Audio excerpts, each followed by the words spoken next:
RK రోజా నిన్న press మీట్లో ఏం మాట్లాడుతుందో ఒకసారి స్వయంగా మీరే వినండి. ఈ రోజు హారిక గారికి ఒకటి జరిగినా నాకు ఒకటి జరిగినా ఎందుకు పట్టించుకోవట్లేదు? మేము మహిళలు కాదా? మాకు మనోభావాలు లేదా? కాదని ఎవరన్నారు? బాధపడవా?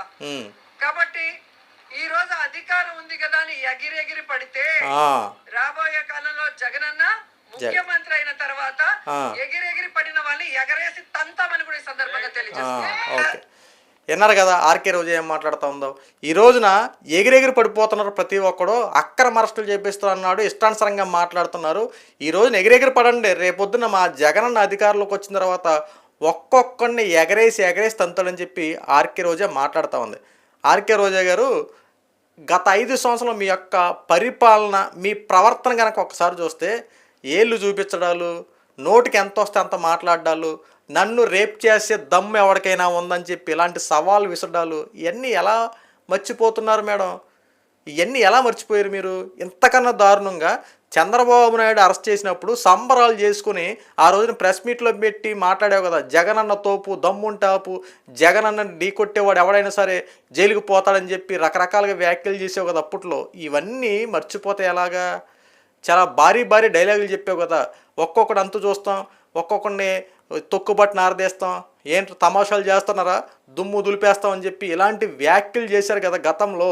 రకరకాలుగా మాట్లాడారు. మీరు ఒక మహిళ ఉండి సాటి మహిళ హోమ్ మినిస్టర్ అనిత గారిని ఎన్ని రకాల మాటలు అన్నారో మర్చిపోతే ఎలాగా? ఈ రోజున మిమ్మల్ని ఆడవారిని తక్కువ చేసినటువంటి మాటలు ఎక్కడా లేవు. మీరు నోటుకొచ్చిందంతా అనేయడం, ఇష్టానుసారంగా మాట్లాడేయడం, మీరు అన్న తర్వాత మళ్ళీ ఈ రోజున మళ్ళీ కౌంటర్ అటాక్గా మీరే మళ్ళీ ప్రెస్ మీట్లు పెట్టేసి అక్రమ అరెస్టులు, దౌర్జన్యాలు చేస్తున్నారు, రేపొద్దున మేము అధికారులకు వస్తాం, తొక్కుబట్టి నారదేస్తామని చెప్పి డైలాగులు చెప్పి డైవర్షన్ పొలిటికల్ గేమ్ ఆడేది మీరే. ఈ రోజున నువ్వు మాట్లాడుతున్నావు కదా, కనీసం ఏ అర్హత ఉందని చెప్పి మాట్లాడుతున్నావు మీరు? నగర నియోజకవర్గంలో ఎమ్మెల్యేగా గెలిచిన నువ్వు కనీసం నీ నగర ప్రజల పట్ల కాస్తైనా కూస్తైనా కొన్ని మంచి పనులను చేసావా? పార్టీల గురించి పక్కన పెట్టేద్దాం, లేదంటే జగన్మోహన్ రెడ్డి గురించి పక్కన పెట్టేద్దాం. నిన్ను గెలిపించిన ప్రజల కోసం నువ్వేం చేసావు? కనీసం నీ నియోజకవర్గ ప్రజల కోసం నేను ఇది చేసే అన్నట్టు చేసినట్టు ఒక్కటి చెప్పు. నేను మంచి పనులు నిన్ను చేసాను చెప్పి ఒక్కటి చెప్పు. నువ్వు ప్రచారాలకు వెళ్తే చెప్పులు ఇసారు, అవన్నీ మర్చిపోతాయి ఎలాగా? ఈరోజు నన్ను పార్టీల గురించి మాట్లాడతావు, నాయకుల గురించి మాట్లాడతావు, అసలు నీ మాట్లాడే అర్హత లేదు.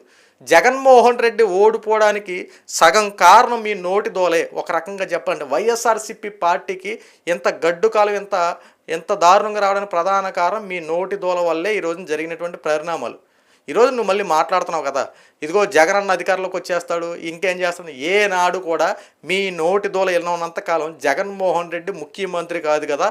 మీ నోటి దోలతో ఏ పార్టీలో దూరినా ఆ పార్టీ గెలవడం అస్సలు అసంభవం. ఎందుకంటే జగన్మోహన్ రెడ్డి కాదు, రేపు పొద్దున్న ఈ పార్టీకి రాజీనామా చేసి పొరపాటు నువ్వు వేరే పార్టీలో అనుకో, ఆ పార్టీలో కనుక నువ్వు జాయిన్ అయితే అక్కడ కూడా నీ నోటి దిల్ని ఇలాగే ప్రసారిస్తే అక్కడ కూడా ఖచ్చితంగా ఓడిపోతారు, ఆ పార్టీ ఖచ్చితంగా ఓడిపోద్ది. ఎందుకంటే కొడాలి నాని చూడండి, విస్తృత స్థాయిలో విరుచుకుపడ్డాడు, పరిస్థితి ఏమైంది? పేరు నాని అలాగే విరుచుకుపడ్డాడు, పేరు నాని పరిస్థితి ఏమైంది? ఇప్పుడు నీ నోటి దోలకు కూడా ఖచ్చితంగా అడ్డుకట్టేస్తారు. ఎందుకంటే నోటికి ఎంత వస్తే అంత మాట్లాడిన ప్రతి ఒక్కరికి బుద్ధి చెప్పే రోజులు ముందున్నాయి. ఎందుకంటే ఎంత దారుణం, మరీ దారుణమా?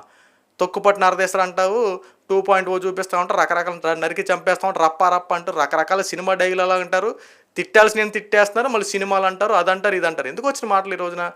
పొలిటికల్గా మీరు డైరెక్ట్గా ఎదుర్కోండి, పథకాల గురించి మాట్లాడండి, అభివృద్ధి గురించి మాట్లాడండి, సంక్షేమ పథకాలు ఎందుకు ఇవ్వట్లేదని చెప్పి దాని గురించి ప్రశ్నించండి. లేదంటే కొన్ని మీకు ఏమన్నా కష్టం అనిపిస్తే దాని గురించి ప్రశ్నించండి. ప్రతిపక్షం లేకపోయినా ప్రతిపక్ష పార్టీగా మీరు గుర్తెరిగి ఈ రోజున మీరు కావాల్సినటువంటి పనులు చేసే విధంగా పూనుకోవాలి తప్ప ఓటమి నుండి పాఠాలు నేర్చుకుంటే రేపు పొద్దున గెలవడం కోసం ప్రయత్నాలు చేయడం మానేసి బెదిరింపు చర్యలు చేస్తే కనుక ప్రజలు ఓట్లేసి గెలిపిస్తారని చెప్పి ఏ రకంగా అనుకుంటున్నారు? మీ ఇష్టానుసరంగా అనేయడం, మీ ఇష్టానుసరంగా తిట్టేయడం, రేపు పొద్దున ప్రజలే మాకు ఓట్లేస్తారని చెప్పి అనుకుంటే మూర్ఖత్వం అంటారు దీన్నే. ఈ రోజున ఒక్కొక్కరు లెక్కలు తెలుస్తుందని చెప్పి మాట్లాడుతున్నావు కదా, జగన్ వచ్చిన తర్వాత ఎగరేసి తంతాడు అంటున్నావు కదా. అసలు నిన్ను ఈ రోజున కూటమి ప్రభుత్వ అధికారంలో ఉంది, ఈ 4 సంవత్సరాలు ఏం జరుగుద్దో కాస్త వెయిట్ అండ్ సీ, కొద్దు చూడు. ఎందుకంటే నువ్వు చాలా రకాలుగా గేములు స్టార్ట్ చేసావు. ముఖ్యంగా ప్రభుత్వ ధనాన్ని దుర్వినియోగం చేసి ఆడుదాం ఆంధ్ర అని చెప్పి 100 కోట్ల పైన స్కామ్ అనేది నీ మీద కనబడతా ఉంది. సో ఆ లెక్కలో డొక్కలు కనుక ఖచ్చితంగా తెలియనుకో, నీకు ఎగరేసి తంతారో లేదంటే చక్కని ట్రీట్మెంట్ తయారు చేస్తారో రాబోయే రోజులు చూద్దాం. ఎందుకంటే తప్పు చేసిన వాడికి ఎవరికైనా చట్టపరంగా శిక్ష అనుభవించాల్సిందే. ఈ రోజున మీరు నోటికి ఇష్టానుసారంగా పని చెప్పేసిన తర్వాత మేము అనేస్తాము మీరు పడాల్సిందన్నట్టు ఎగిరెగిరి పడుతున్న ప్రతి ఒక్కరికి కూటమి ప్రభుత్వం ఖచ్చితంగా బుద్ధి చెప్పుద్ది. ఎందుకంటే ఈ రోజున పోలీస్ వ్యవస్థ పకడ్బందీగా వ్యవహరిస్తూ ఉంది.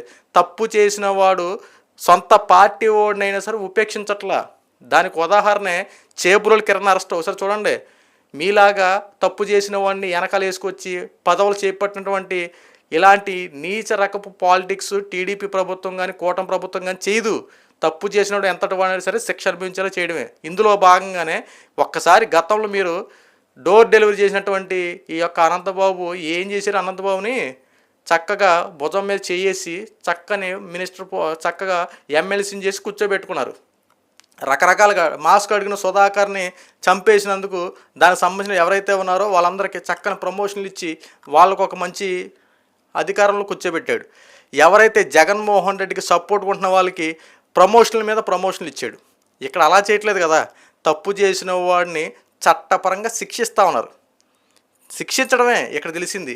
ఎందుకంటే కూటమి ప్రభుత్వం నియమ నిబంధనలతో ఆడవారిని గౌరవించుకుంటూ ఒక సిస్టమేటిక్గా వెళ్తూ ఉంది. ఈ రోజున నువ్వు ఎగిరెగిరి పడ్డావని చెప్పి ఇక్కడ టీడీపీ కార్యకర్తలు కానీ వేరే వాళ్ళైతే ఎవరు ఎగిరెగిరి పట్ల. నీ నోటికి ప్రభుత్వం బుద్ధి చెప్పుద్ది. ఎందుకంటే కర్మ ఎవరిని విడిచిపెట్టదు. కర్మ ఫలం ప్రతిదీ అనుభవించాల్సిందే. ఈరోజు నేను అనేస్తానా, నన్ను ఎవడేం చేయలేడని చెప్పి అనుకోవచ్చు, కానీ కర్మ రిటర్న్ గిఫ్ట్ ఇచ్చేస్తుంది. నువ్వు ఏదైతే తీసుకుంటున్నావో అదే నీకు తిరిగి వచ్చి ఖచ్చితంగా పడుతుంది నీ నెత్తి మీద. ఏదైతే ఏలెత్తి చూపించావో, రకరకాలుగా మాటలు అన్నావో, ఏదేదో మాట్లాడావో, చంద్రబాబు నాయుడిని అరెస్ట్ చేసినప్పుడు సంబరాలు చేసేవి చూసావా, ప్రతిదీ అందరికి గుర్తున్నాయి. నీకు కూడా అరెస్ట్ జరిగినప్పుడు ఇక్కడ సంబరాలు చేస్తారు, అంతకుమించి ఎక్కువ చేస్తారు. ఒకసారి చూడు. ఎందుకంటే మనము మాటలతో చెప్పరు, చేతలతో చూపించే చేస్తారు. ఎందుకంటే పక్కా సాక్ష్యాధారాలు. నారా లోకేష్ గారు చెప్పారు కదా రెడ్ బుక్తో, తప్పు చేసిన వాడిని ఎవరినైనా సరే చట్టపరంగా శిక్షిస్తా, ఏ ఒక్కరిని విడిచిపెట్టనో ఏ ఒక్కరిని ఉపేక్షించేది లేదు, కాస్త ఓపిక పట్టండి, ప్రతి ఒక్కరికి నేను ఏంటో చూపిస్తానని చెప్పి నారా లోకేష్ గారు కూటమి ప్రభుత్వం చాలా స్పష్టంగా వ్యవహరించింది. ఎగిరెగిరి పడుతున్నారని చెప్పి మాట్లాడుతున్నారు కదా, నిజంగా కూటమి ప్రభుత్వం ఎగిరెగిరి పడితే ఎలాంటి పరిణామాలు చోటు చేసుకుంటూ ఒక్కసారి రాబోయే రోజుల్లో చూడు. 24 గంటల్లో ఖచ్చితంగా నేను అరెస్ట్ చేయడం లేదంటే నీ మీద ఎంక్వైరీ చేయడం ఖచ్చితంగా జరుగుతుంది చూడు. ఎందుకంటే ఇప్పటికే చాలా లేట్ చేశారు కూటమి ప్రభుత్వం. ఎందుకంటే నువ్వు చాలా దారుణంగా మాట్లాడు, చాలా రకాలైనటువంటి వ్యాఖ్యలు చేసావు. ఇప్పటికి ఓపిక పట్టుకుంటా సర్లే ఆడవారు సర్లే కాస్త వదిలిపెడదాం, ఉపేక్షిద్దాం అని చెప్పి ఓపిక పడతా ఈ ఓపిని నువ్వేం చేసుకున్న అడ్వాంటేజ్ తీసుకొని నువ్వు ఇష్టానుసరంగా ఇంకెక్కువ మాట్లాడడం ప్రయత్నించావు. సో ఇప్పుడు కూడా ఎంత దారుణంగా మాట్లాడుతున్నావు. నాలుక మడత పెట్టి రకరకాల మాట్లాడుతున్న నీకు ఖచ్చితంగా బుద్ధి చెప్పే రోజులు ముందున్నాయి. ఖచ్చితంగా ఎదురు చూడు. కర్మ రిటర్న్ గిఫ్ట్ ఇవ్వడానికి రెడీగా ఉంది. రాబోయే రోజులు నీ పరిస్థితి ఏంటో చూడు.